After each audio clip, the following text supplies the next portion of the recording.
And when I start playing with these numbers of trillions, I have a hard time, slide 27, asking this question, well, how much is a billion barrels or trillion barrels of oil, 2 trillion?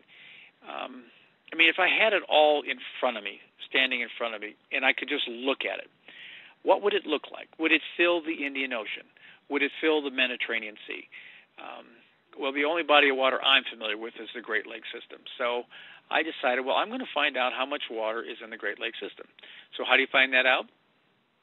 Like any good American today, I go to Google and I type in how much water is in the Great Lakes system.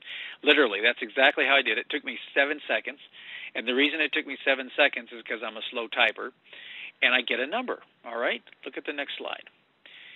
The Great Lakes Board or panel, whatever it is, it says there are 6 quadrillion gallons of water in the Great Lakes system. Now I'm in big trouble because I have a hard time getting my head wrapped around a trillion. Now I got to get a head wrapped around a quadrillion. But they said it was a 6 with 15 zeros.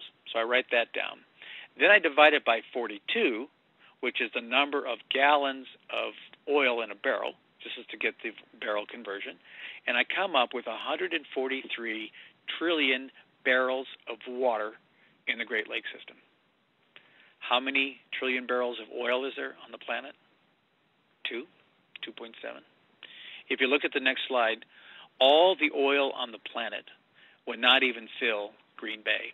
If you look at the word Wisconsin there, for those of you who aren't familiar with Green Bay, it's that little finger of water that sticks down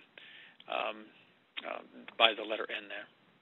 All the oil on the planet would not even fill Green Bay. So oil is a finite resource. There's a certain amount of it on the planet, and when it's gone, it's gone. Or as we consume it, it's going to become more and more valuable.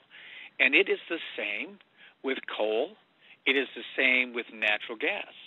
It is even the same, should we decide to go down the route of nuclear, it is the same with uranium. All of these are finite resources.